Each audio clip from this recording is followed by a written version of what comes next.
Hi there. This is my review of the Game of Thrones Season 8 deleted scenes from the Blu-ray set.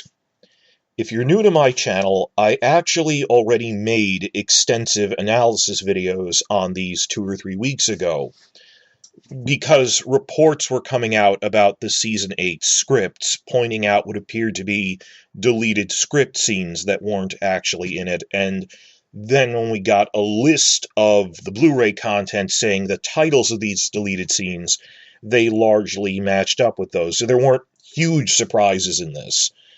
And we already had a full script of the dialogue in the scene. It wasn't visual, but you could tell in terms of story content and pretty much matching up.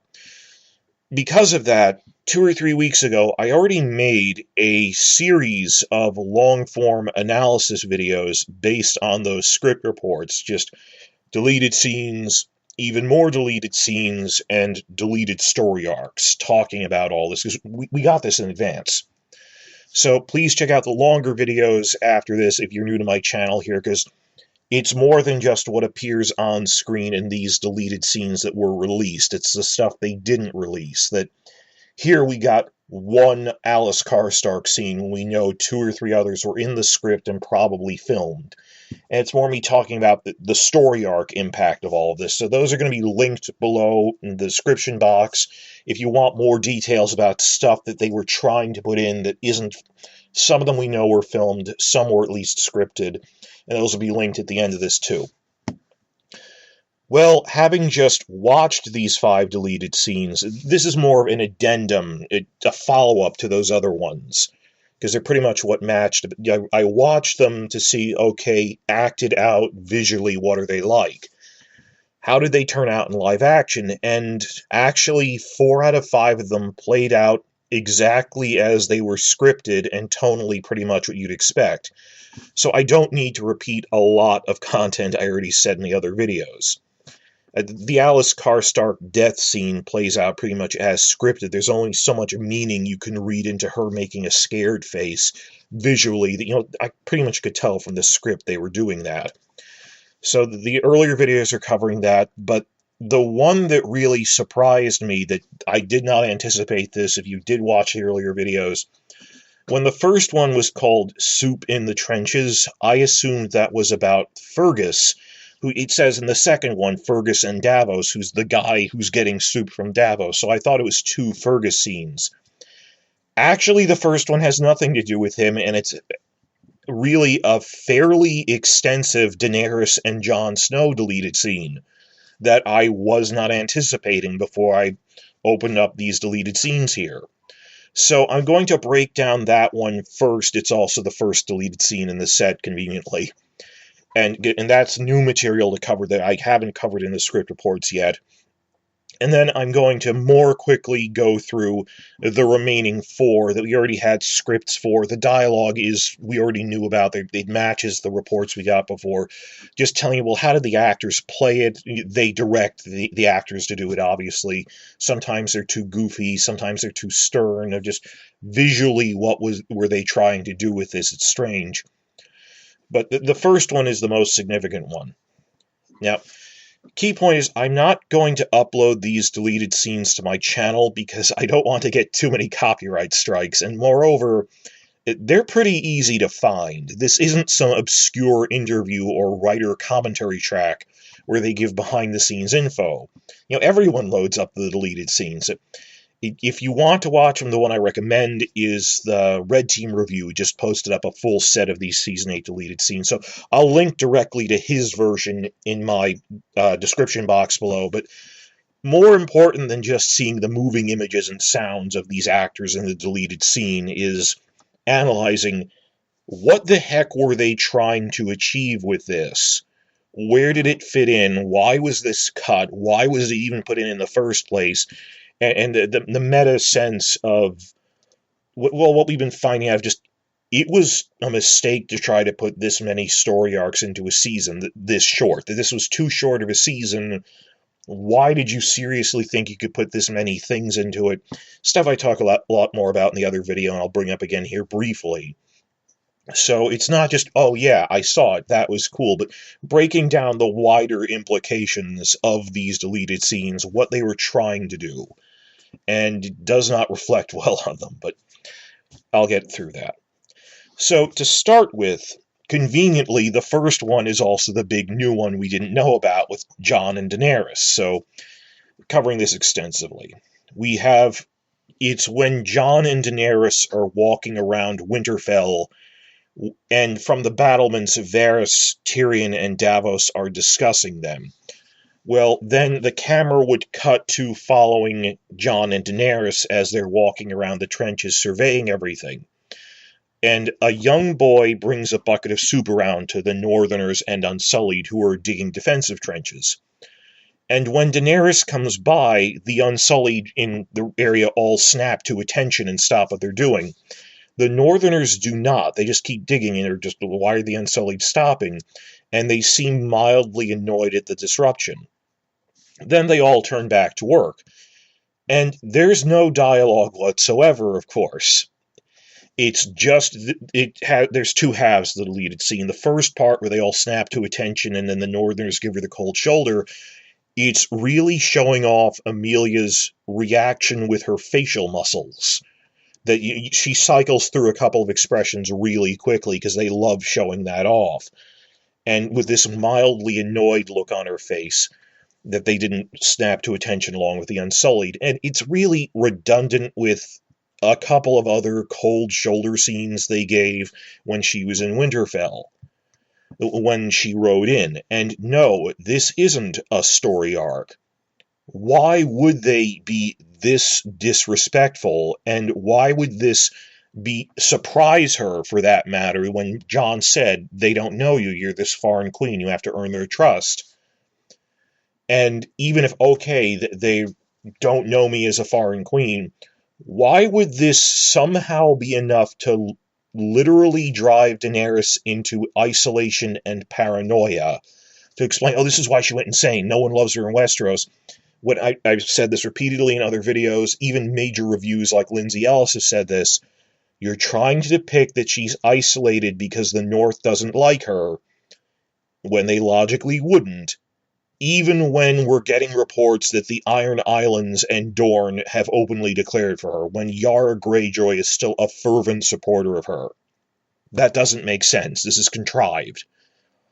I don't think this is what the books are doing. I don't think this is what Season 7 was going to do. It just feels forced and implausible. But the bigger part is the second half of that, reacting off of that as they walk away. We do get dialogue between Jon and Daenerys, which is just more of the same. And again, if you actually sit back and think about what she's saying, it's incoherent and even contradicting itself. Because Dany isn't a real person, this is bad writing. Well, they walk away from the trench, and as if drawing a connection to this, that these random northern soldiers don't salute her, Daenerys says to Jon, your sister doesn't like me. To which Jon says, well, because she doesn't know you. And, and he jokes, if it makes you feel any better, she didn't like me either when we were growing up. But he's raising what's a logical point of why would you expect them to like you instantly, you're this foreign queen. And then it's out of character for Dany to be this irrational, that very sternly, Daenerys then says, she doesn't need to like me, but I am her queen. And what the hell does that even mean? You just said, your sister doesn't like me. Yeah, she doesn't need to like me, but I am her queen. I guess it's something like she's annoyed Sansa doesn't like her, then switches to, well, she doesn't need to like me, but at the very least, I guess, the very least she could do is acknowledge me as queen, and I'm not even getting that. I think. But this isn't even that coherent relative to itself. Step back and realize this scene exists to show off Emilia Clarke making an angry face. And the way it plays out, I know I'm just putting screenshots in here, the way it plays out is so much of just Emilia giving reaction shots to what Kit is saying.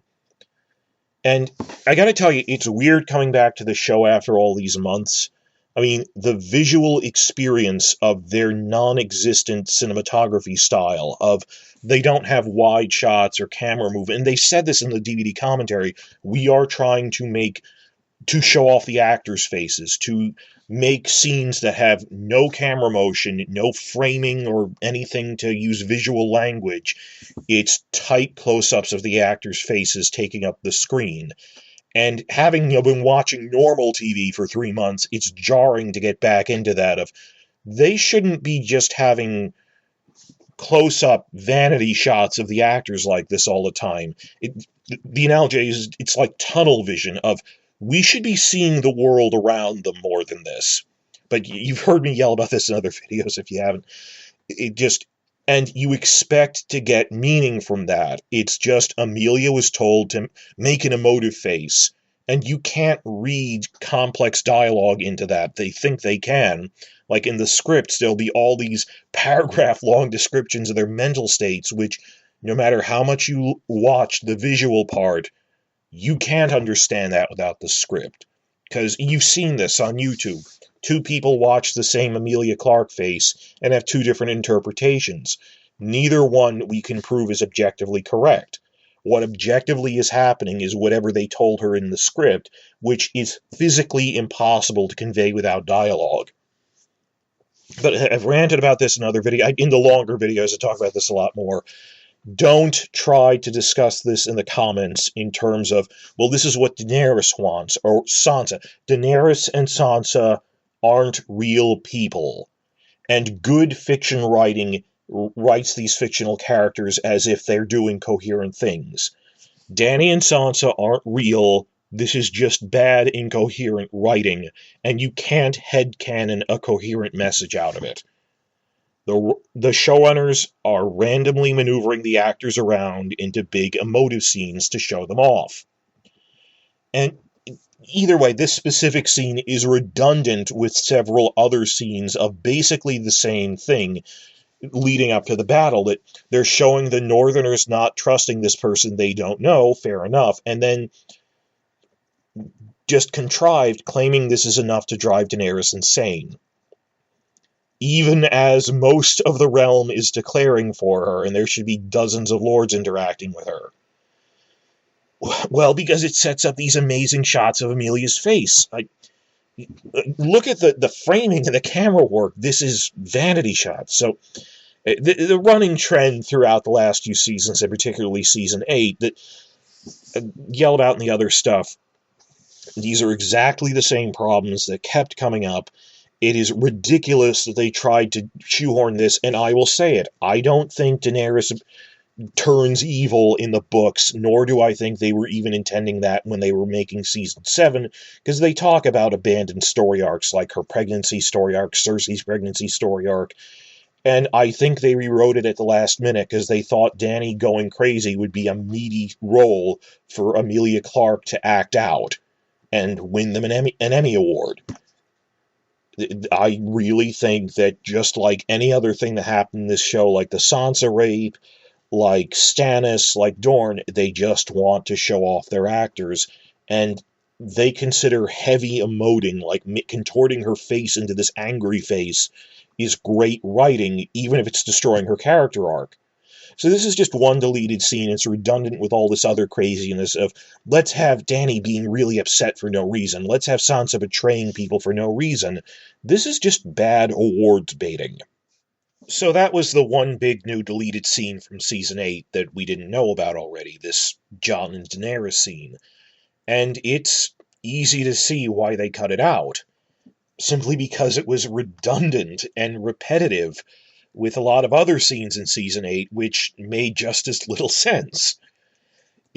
Throughout Season 8, they kept trying to force in these scenes of Dany being paranoid and resentful and feeling isolated when it didn't really fit the context. And not even criticizing, well, I think this is a stupid way to take a character I like. It's taking as a given that you wanted to show her being isolated and bitter. You didn't really set that up well when people are flocking to her banner.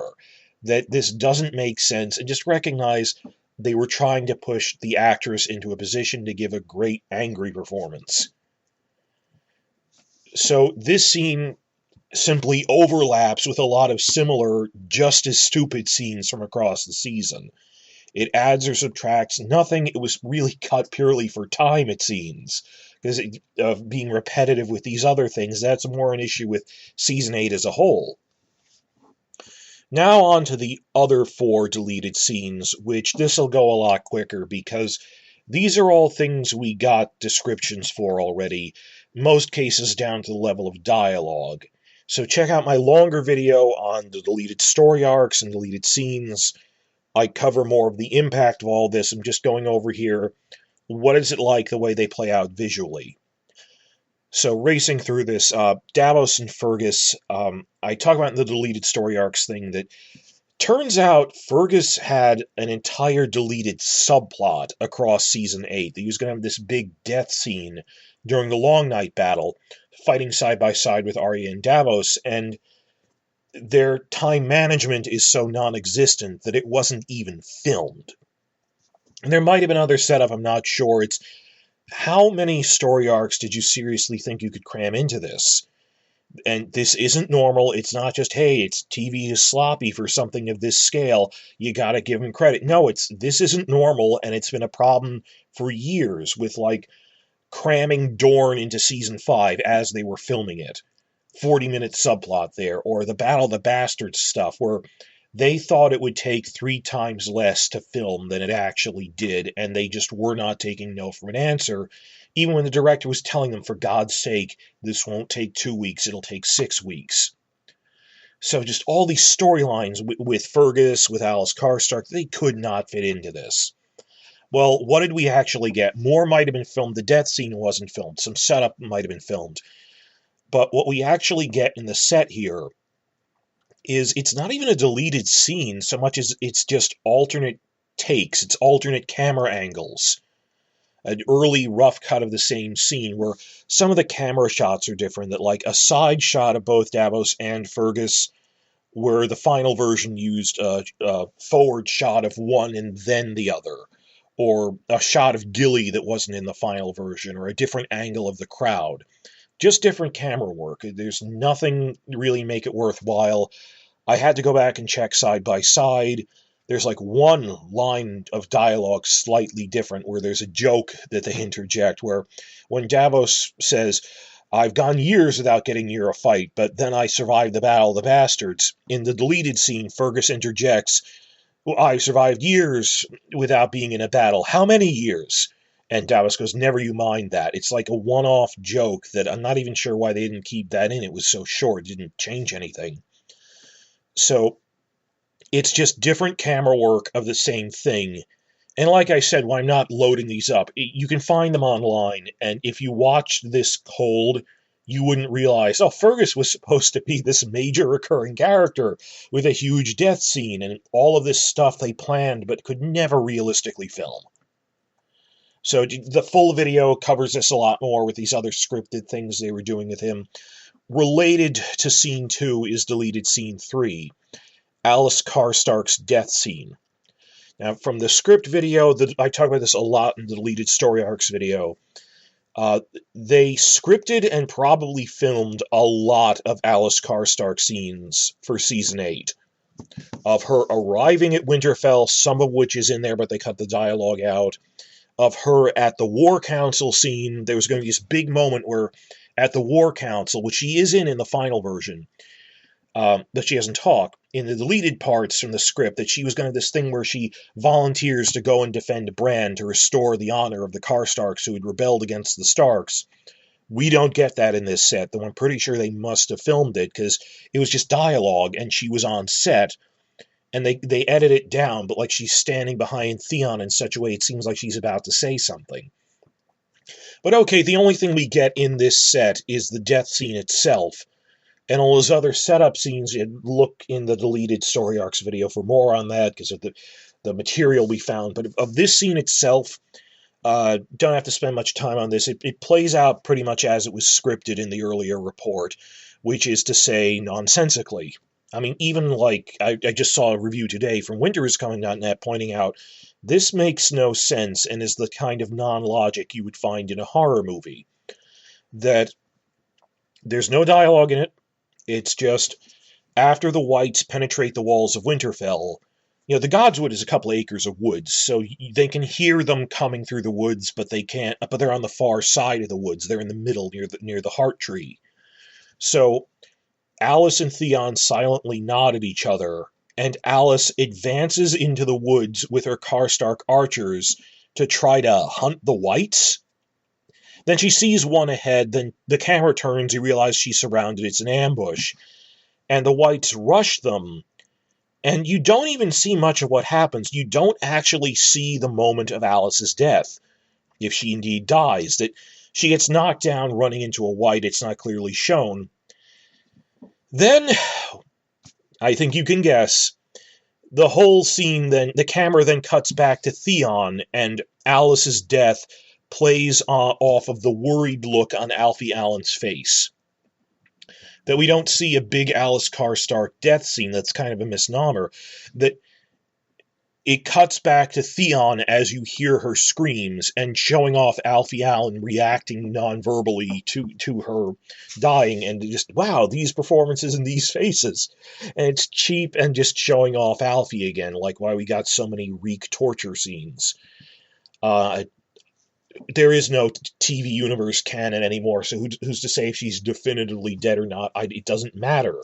I'm a guy making a wiki for this. It doesn't matter. They don't care about establishing such things. I mean, even when she's advancing into the woods and it makes no sense, it feels like they were just playing off the actress's face of, I'm worried, it's a horror scene. This is a battle episode. Why are we having horror movie tension in it of sneaking around?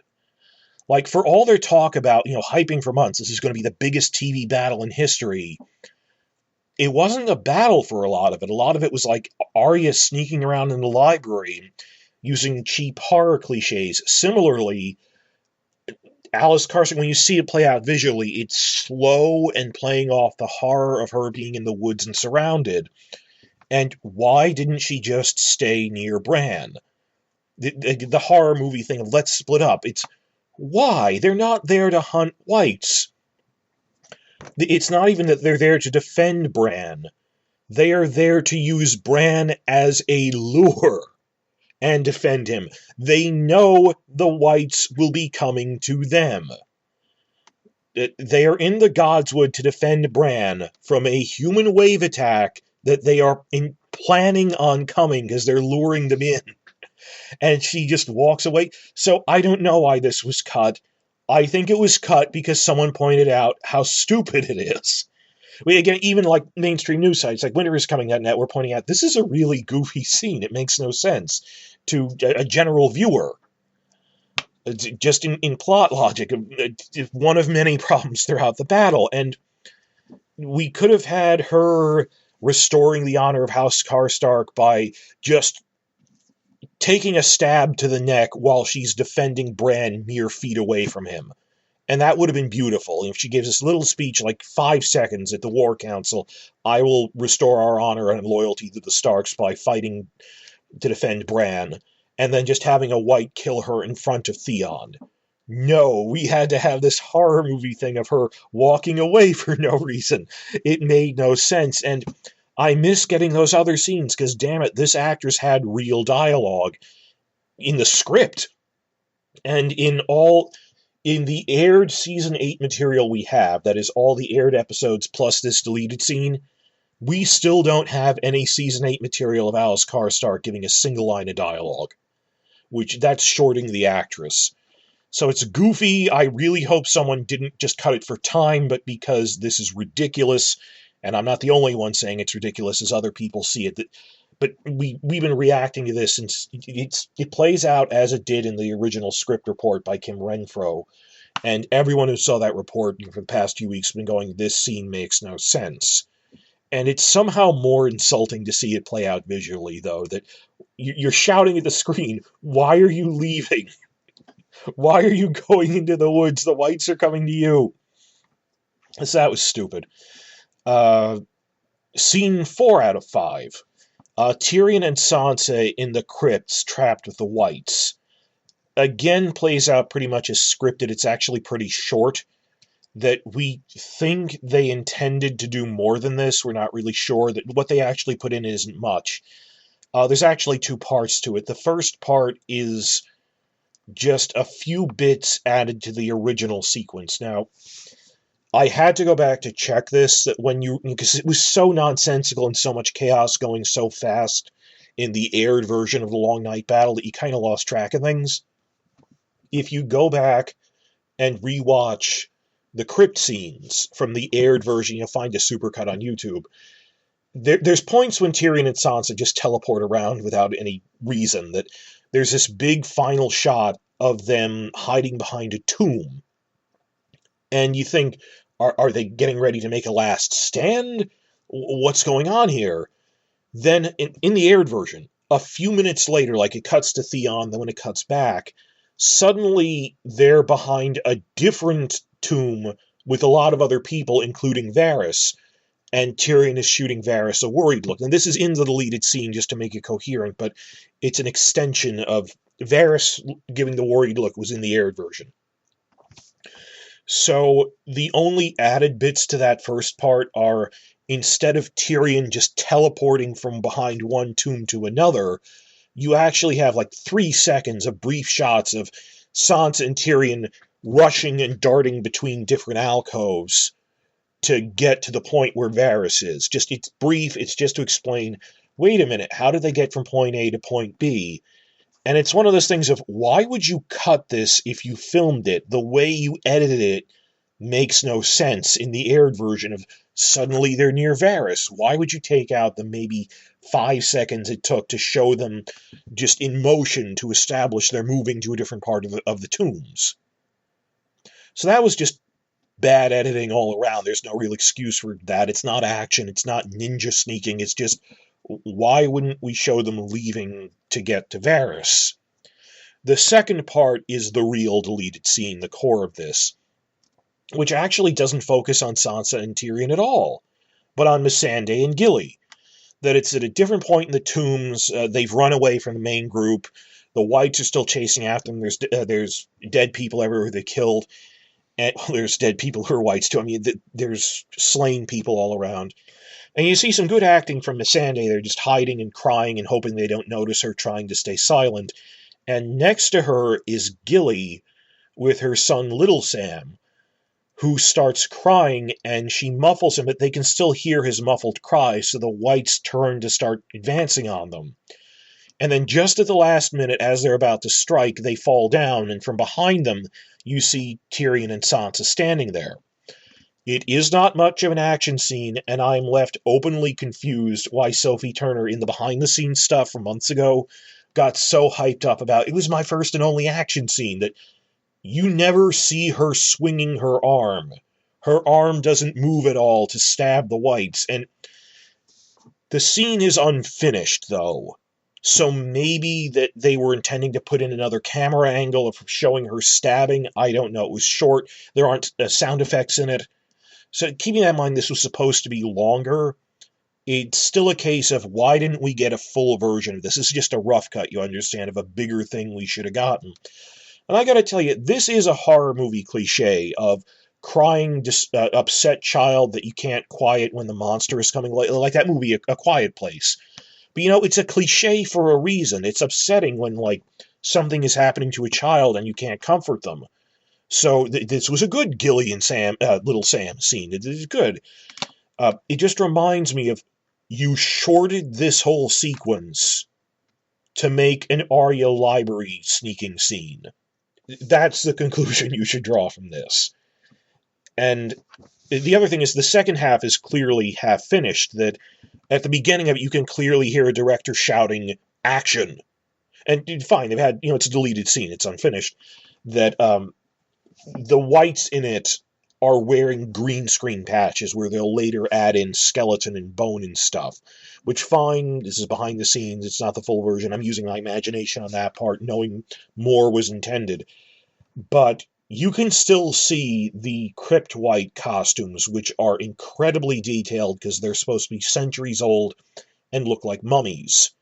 And if you've seen that Last Watch documentary, it got me upset again.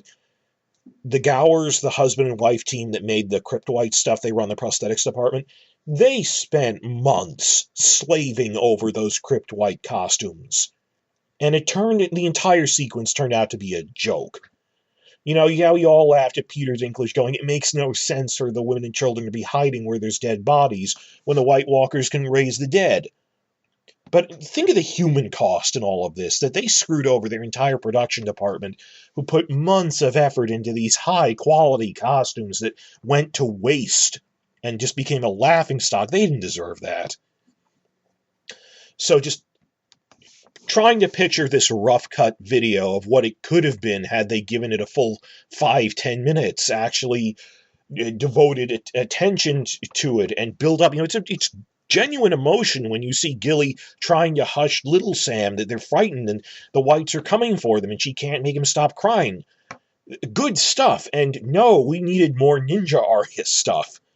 That we deserved this to get the attention that it could have had and been a full sequence in its own right. But I guess we needed that Arya library scene. So ultimately, I felt upset at this. Is it good? No, it's a rough cut, no CGI thing. But I was upset by that. This should have been more. They should have balanced their storylines. They clearly didn't. The fifth and last deleted scene is the extra bit at the Winterfell feast in episode 4, explaining why Missandei and Grey Worm weren't there in the aired version. Plays out as it was scripted, that they left early. Basically, they politely sneak away to have sex, celebrate we survived the battle. And not that we see that, we just see them leaving. And to be honest, it's great and subtle delivery by these two actors. This is the last time my eyes will see these two actors portraying Missandei and Grey Worm. Both of them are acting all business and serious with just this wry smile that we know why they're really leaving. They're leaving to have sex. And for those of you keeping track of Valyrian dialogue, there's a bit more Valyrian where it's Dany talks to Grey Worm and Valyria and saying, you must be exhausted, you must go and rest, and then 2 minutes later, Missandei going, I have a headache, can I go? And then being politely excused, and Dany joking, oh, is it a stomach ache, a headache? Which is fine, but the way Emilia Clarke delivers these lines is really goofy, and please tell me in the comments once you've seen it, that it makes no sense because it makes it feel like a really deep friendship there at this moment when Dany is supposed to be feeling isolated, bringing it back around to the first deleted scene. Yes, it was a nice moment for Missandei and for Grey Worm, but the Dany part makes no sense. Seeing it and I knew what the dialogue was. I knew it was supposed to be playful. But seeing it in live action with her facial expressions, it's goofier than normal, relative to normal. And keep in mind, this is episode 4, after that big episode 1 scene of her being bitter about the Northerners not liking her. And I talk about this in this other video called Why the TV Show Changed Daenerys, and I mean broadly. And it's this direct quote from an interview Benioff and Weiss gave where they admit, oh, Emilia Clarke has this fun, bubbly personality that we admit Daenerys doesn't really have. So we started writing Daenerys scenes to show off Emilia Clarke acting like that. I mean, they say it word for word. We added in these bubbly, naughty, fun scenes, bubbly Emilia scenes, which are blatantly out of character for Daenerys, who her sense of humor in the books is more subtle than that. They don't even fit within the episodes they appear in. It's not just that it's not book Daenerys, it's everyone just died, and there's a battle, and in literally the next scene, she's supposed to be feeling paranoid and isolated that Jon doesn't love her.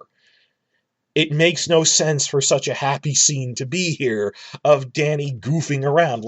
Even in the aired version, we have these bitter scenes of her, the Northerners rejecting her, and then this Disney magic carpet ride sequence of her all smiles and giggles as she's riding dragons with Jon.